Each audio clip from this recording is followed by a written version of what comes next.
Welcome to The Art of Cinema. In this episode, we're discussing Vertigo, directed by Alfred Hitchcock, released in 1958. So we're going to get right into this, and this movie means so much to me.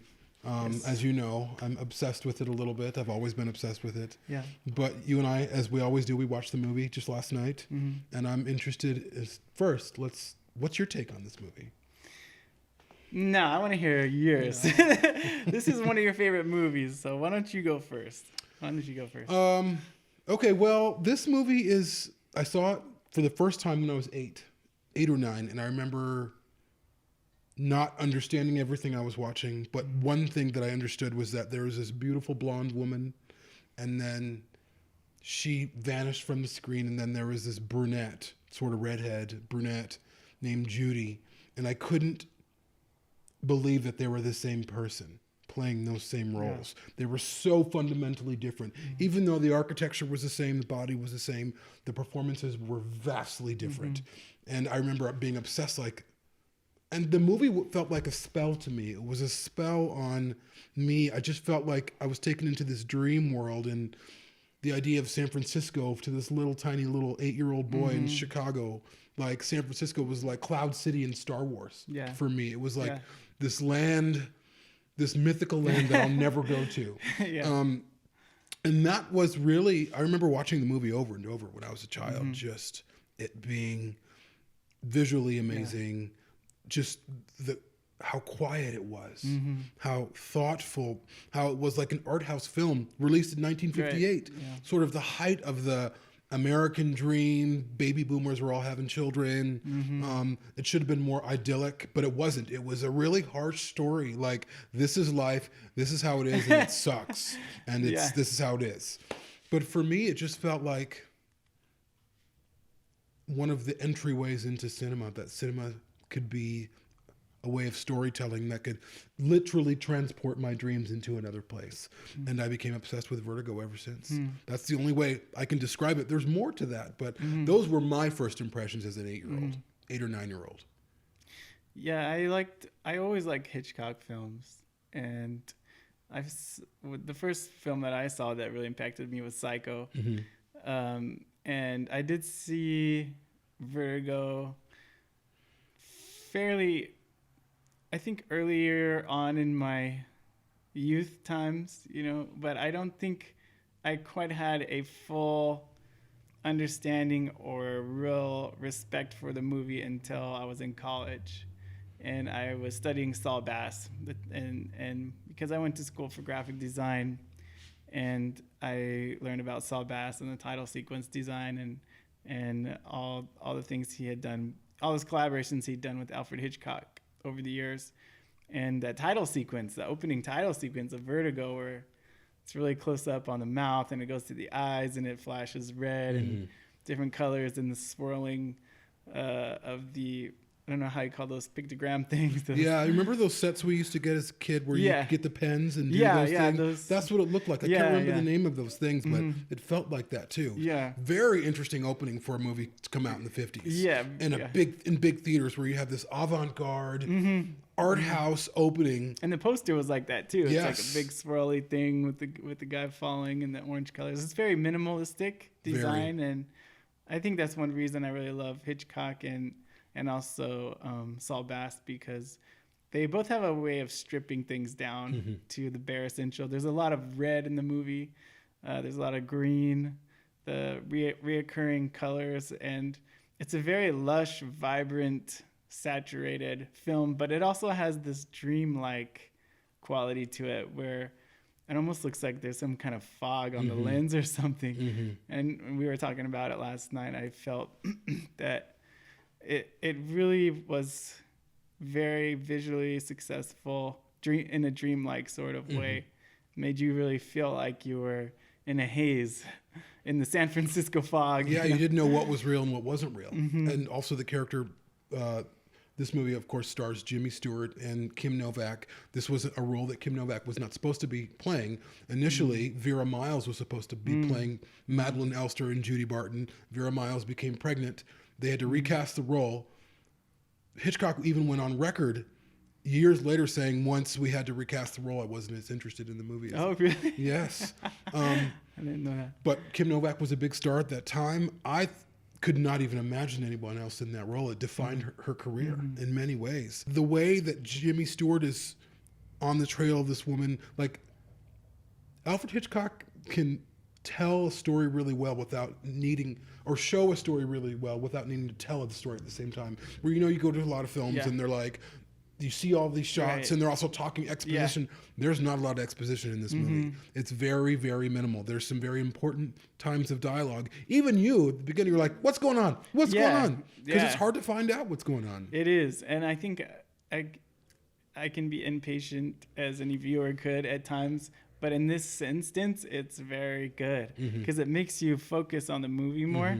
I kept asking you, who is that? What's going on? And who's this lady with the necklace? And, why does she keep, so many questions keep happening. Even up until the very, very, very end, you're still kind of guessing, is it a dream? Is it real? Is this person alive, or is this person dead? Or what's really happening? He's having these flashbacks and the color. And that was really cool. Like you said, it was kind of like a avant-garde film techniques with all the part where Jimmy Stewart's head is big and floating with all the flashing and colors. And it's like in a cornfield or something, and then there's all the things coming from behind him, and then he's falling in the middle of it. Like the iconography is amazing. Madeline Elster or Kim Novak in that gray suit. I mean, she's defined what being in a gray suit is. I mean, I'm wearing gray in honor of that, essentially. I mean, she is Vertigo in some ways, as much as Jimmy Stewart is Vertigo. It's beautiful. It's an amazing, and, this film has infected my life in the best way possible, where I've been to most of the locations. There's some big ones I haven't been to, like Muir Woods, but like I've been under the bridge, at the Golden Gate Bridge. I've been to Mission Dolores. I've been to the graveyard. I've been to, the Presidio. And there's an art gallery there where she's looking up at the painting. I've been all those places. And I was there a couple of years ago, and it was a spiritual experience for me. Yeah. I felt like, I don't know, I can't explain it. I wish I could explain my obsession more, but I feel like in some ways I'm her. Part of her journey is mine, for whatever reason that is, where you feel like you want to be, I don't know. It's fascinating. Yeah, it's a good movie. It's definitely something that took me a few viewings, probably 3 or 4, on the 4th time, to really kind of understand and have the impact of the story hit me too. There is definitely a big theme in there of, like falling in love with somebody and having someone right at your side who's perfectly healthy and good for you, and they always look out for your best interest, and they've been there from the beginning, and sometimes you don't really see what is right in front of your face. You're always looking elsewhere for something else, and in this case, Jimmy Stewart fell for this beautiful, idyllic, gorgeous woman who has this kind of energy and aura, like magnetic thing about her, and he just gets sucked right into her. And it's funny because that's not really who she was in the beginning. She was made up to look like somebody else. So, that character never existed, essentially. The character Madeline Elster never existed. Yes. He fell for someone who was not real. Yes. And then...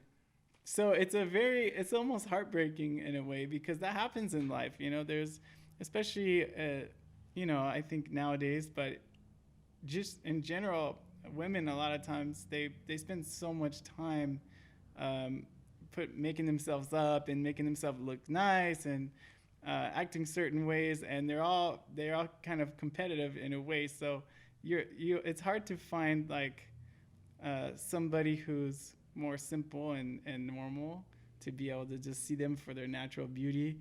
And it's very easy as a man to be distracted by this fancy shiny thing over here, and you see it, and you have, I think a lot of guys have a certain type of ideal woman they want in their mind.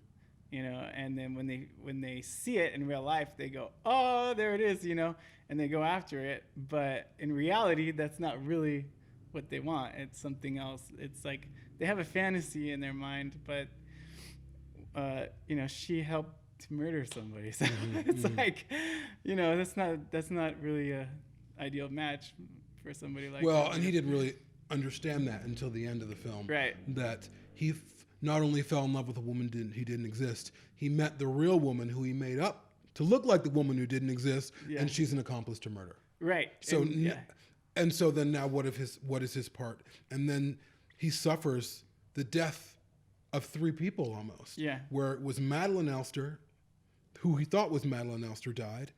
The real Madeline Elster died, and then Judy Barton died, all the same way. Everyone falling off the ledge. Right. It's kind of freaky. It's very powerful. It's very, very powerful. It has this kind of lesson where you're reaching for something that you want so desperately. It's like an idol almost, or a piece of gold, or something that you want in your mind that you put all this value in. In the end, you lose it.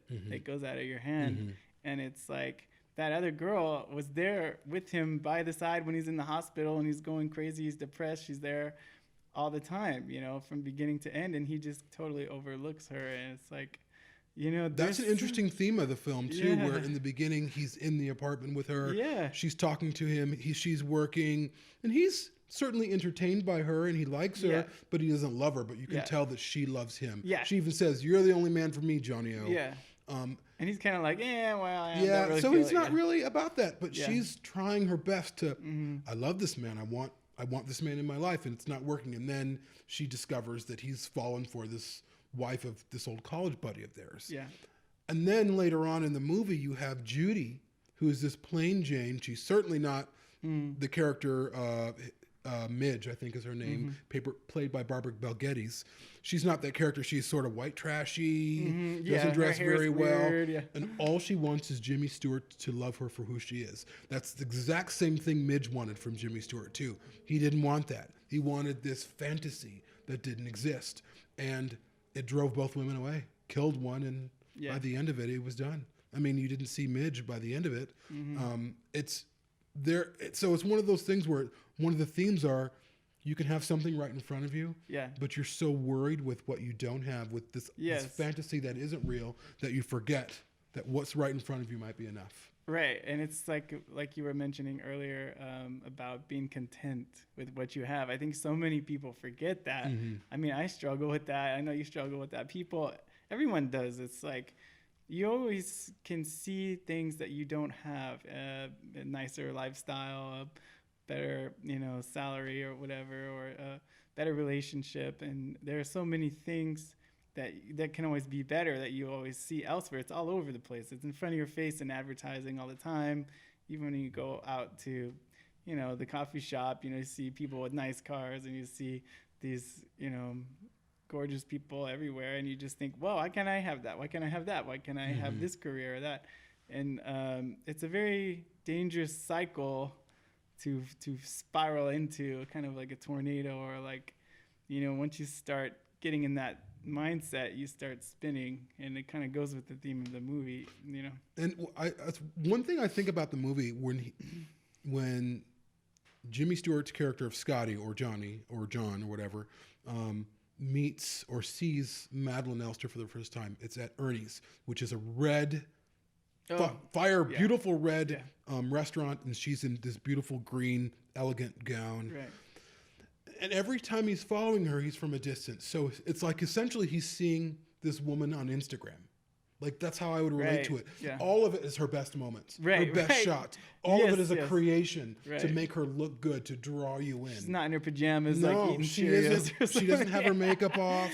Everything is a performance. And I think you can relate that today and I know we want to sort of get back to talking about the movie, but this movie has so many interesting parallels to what we see being this idea or idealized version of what we want, when in fact it's not the truth. Yeah. What Jimmy Stewart fell in love with was not the truth. Right. Even if she was real, that's not who she was. Right. And everything, her being haunted by the ghost of her past.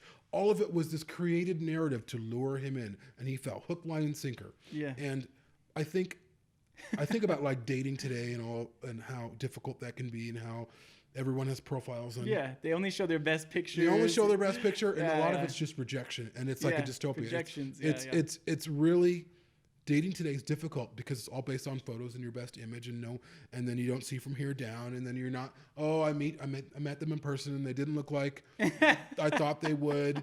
And I think Jimmy Stewart's sort of going through a version of that, where this woman who he idealized, who he saw in these orchestrated moments for him to just fall in love. And of course, she was this damsel that he needed to save. Oh, great. I mean, how much, of course he fell in love with her. He had to save her. He saved her. Then he fell in love with her. And then she fell off a building. It's very, and then at the end, I would imagine he probably felt really naive. Like, how stupid was I? Yeah. How stupid was I to fall for all this? Yeah. It's like Satan's trap. It's like, here's the candy. It's all beautiful. It's all perfect, exactly the way you want it.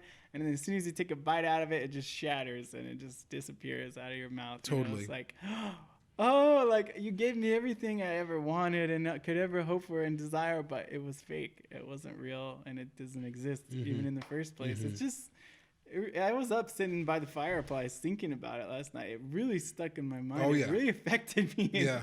It's not this... way. It's not like it's not this romance movie. Happy film. It's not this like, oh, here's this story. It's one of Alfred Hitchcock's most sobering stories. Yeah. Where it pulls the audience in. You have to pay attention. You have to listen. You have to observe. They're not telling you everything. You're observing this situation. And then there's the whole scene where he's following her and she goes into the hotel room. And then he goes in there and asks the woman while she's upstairs. And she goes, there's nobody here. Which I always thought, but my opinion is now is they paid off that woman to be a part of to set it up, to make it look like, to have him experience something he can't explain. That's what it was. Oh, okay. So they paid the woman at the hotel to say what she said. Oh. So that he could experience something he can't explain. Yeah, I still have questions. Because if he can't explain it, it makes it easier for him to understand that this woman is experiencing something she can't explain as well. So I thought it was a great moment. But that's just speculation. We don't know. It's a very interesting scene.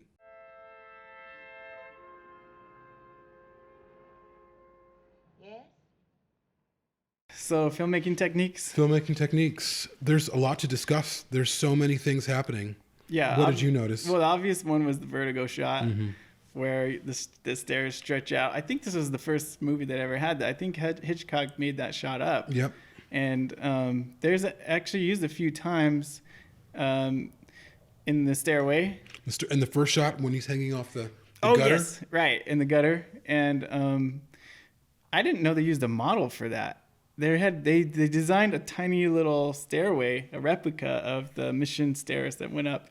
And they had a cinematographer shooting it this ways, like this. And I thought, oh man, because I've always wondered, how did they get that camera up in that stairway? And because it really looked very amazing. Realistic. Yes. Like the scale of everything looked very large. And they had to build it twice because obviously you see that her and him running up the stairs. Right. They had a full scale model, unless that was the real place. I don't know. No, the bell tower was gone, so they built that in studio. Okay. And then, the miniature. And then I don't know how they did the other one where he's hanging off. Yeah, that had to have been blue screen or something. But the trombone shot or the trombone effect is when the camera, the lens is pulling in and the camera's pulling out. Yeah, so the camera's moving backward and the lens is zooming in, or the opposite. The camera's going forward and the lens is going back. You see that in Jaws as well when he's on the beach. Yeah. I mean, it's a great technique. It's in-camera effect that looks like it cost $1 million to do. It's amazing. Yeah, I don't even know how he figured that out because I actually learned it by accident because I used to make a lot of skateboarding films, and so I had one of those Sony VX 2000s where you can zoom in, I remember and the VX. I was like skateboarding backwards, following somebody, and I zoomed in forward, and I saw that happen. I was like, whoa, that's kind of cool. So I just kind of, when I was younger, figured it out by accident. Totally. But that was a very particular, I had a high-tech camera, and a skateboard for that time. But this was back in, what year was this made? 58. Yeah, 58. So I wonder, how could they figure that out? Must have been an accident. They must have been trying out certain things on a dolly or on all the cranes, and they're like, oh, whoa, what was that? Yeah, whoa. They probably recorded it on film and then thought, hey, let's try that again. Yeah. Let's try even more. But they used it throughout the film, so it must have been something they were trying to figure out, well, what could we do? So they just came up with it. Another great technique that you see is, well, certainly the use of color, greens and reds. Greens, everyone's in green. She's bathed in green in her apartment, Judy Barton. He's wearing a green shirt. The car's green. The car's green. Yeah. There's a motif of green, and I know Hitchcock loved that color of green. So he used that because he loved it, which was interesting. Yeah. And just the fog on the lens, creating that dreamlike space. Very, very interesting. Yeah. Because you didn't know what was real and what wasn't real. Right. Yeah, and it was very consistent. The look of the film had that very consistent dreamlike quality, but it was also very lush. So that you don't really see that a lot.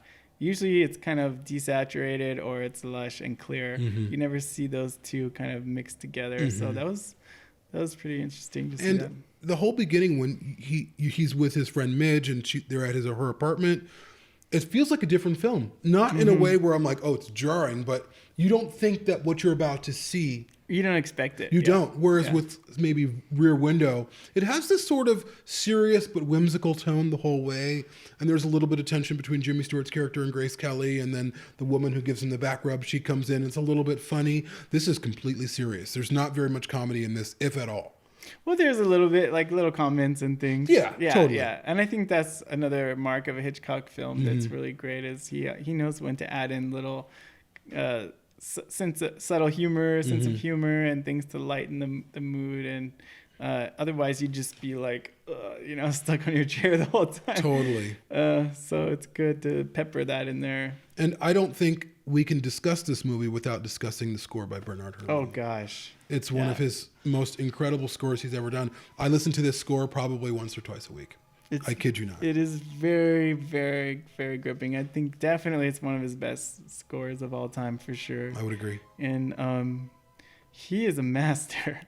He is really kind of like an avant-garde almost composer because I know we're talking about Vertigo, but I went to a screening of Psycho with a live audience, and he specifically used only strings for that whole score. And when you hear his music in person, live, with the violins this far away from your face, it's really just remarkable. It's unbelievable when you hear it in person. It's one thing to hear it in a movie, but when you see how many strings and how it takes and how meticulously crafted his music scores are, it's just really, it's magic. Yeah. It's magic to think that he sat there and he wrote all these notes and he knew, okay, only this violin here, this cello here, this is going to happen. Like, it's extremely controlled, but it also feels very, very organic somehow. And the score for Vertigo is also a character of the film. The score is a character. It's as integral a part of the film as Jimmy Stewart's character, as Madeline Elster's character is. Like, that movie is not the movie without the music. Right. It really sets this tone. And again, the first scenes where he's following her and you hear that violin, the dun, dun, dun, dun, dun, dun, dun. Like, it's just, it draws you in. It's like someone overhead casting a spell. Yeah. And that music's just casting its spell and casting its spell. It is. It's kind of like almost like a wicked witch in the background casting a spell on you. You just feel. And you're along for the ride. And you go deeper and you go deeper and you go deeper until finally you sort of wake up and you don't know what's happened, much like his character. I mean, I would say that in terms of like techniques, that the score is a technique. Yeah. How lush it is, how beautiful it is, and yet it's not intense too. It makes you feel very emotionally intense, like the emotions the characters feeling toward each other, how they have this passionate love affair that's burning. You feel that when you hear the music, you feel like you're burning. You just want to like grab somebody, just like how they're grabbing each other, and It's very powerful. It's very consistent. And it's a testament to the power of love too. I think the film, I know we were talking about themes earlier, but it just, the music reminds me of love, like how he really was able to capture the intensity of love, the intensity of obsession. And really, lust I think, too, yeah. Yeah, because I think it was desire. It was more obsession with Jimmy Stewart's character than it was love. I mean, I'm sure there was some, but I think he was clouded in obsession over this woman who he had to save, you know, you save someone's life that's very beautiful, and you know that you find that's beautiful. a perfect romantic that's excuse to fall in that's love like fairy tale, you know. He rescued me from the bay. Totally. So the music really highlights and accents that like intensity for sure. Yeah, it does. It's very passionate. It's very intense at times, and it's kind of, it makes you feel a little bit like envious. Like you want to feel, it's kind of like how can you say, seductive. It makes you feel jealous. Like, I want to feel that kind of a love. I want to feel that burning passion. And you almost feel like, I wish, you know, I could be him. I wish I could be Jimmy Stewart. And yet at the same time, none of it was real. Yeah. You know, it was not real. I know.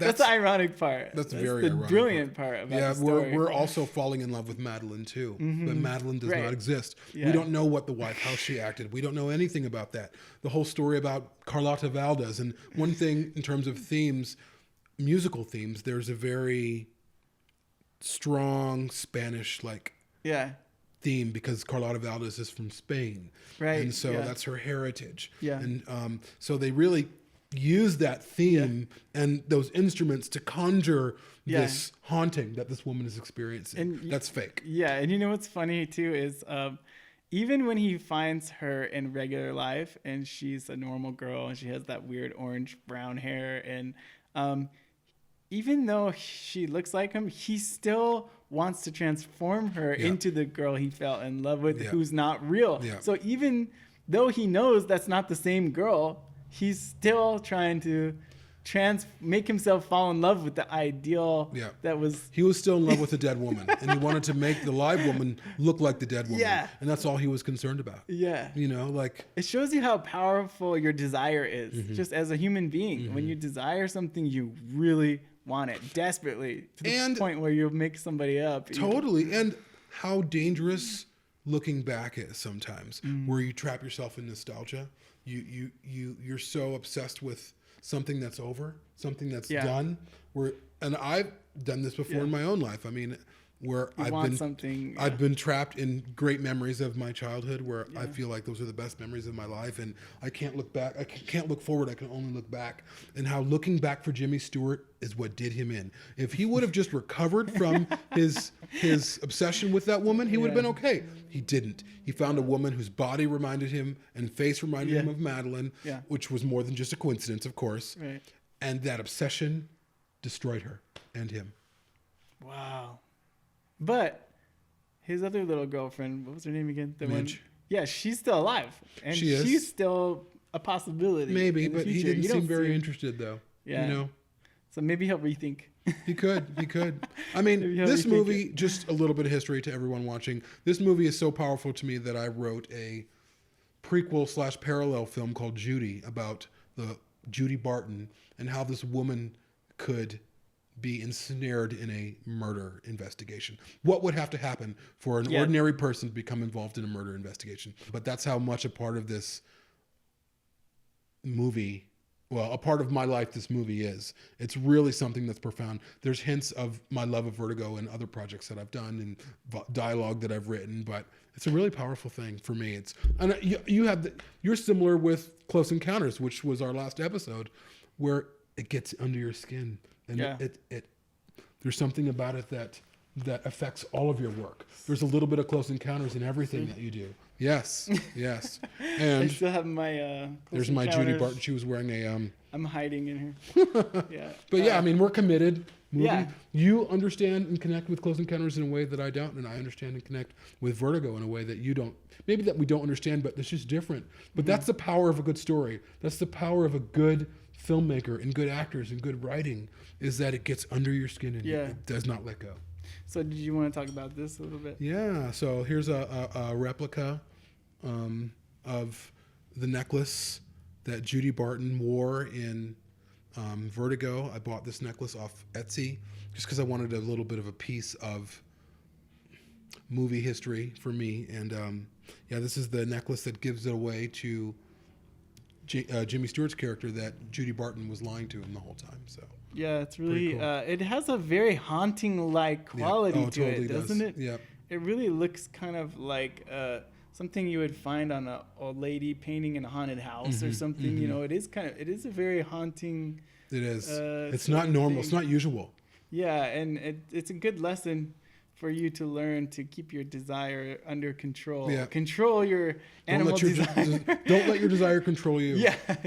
It's a very hard lesson to learn, but a very important one. It is, for sure. Yeah, life-changing film, for sure. Absolutely. If you haven't seen it, check it out. Vertigo. Yep, check out Vertigo. 2 years ago, or maybe 3 years ago. No, 2 years ago, it was the 60-year anniversary. I saw it in the theaters. It was great. Sometimes they do show it in movie houses every so often. If you can see it on the big screen, you have to.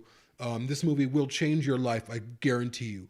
If you're a fan of cerebral films that take their time, films that don't tell you everything, but they show you everything, Vertigo is the film for you. You will not be disappointed. If you're a fan of our show, please click on the link and subscribe. Thank you for watching. Thank you for watching.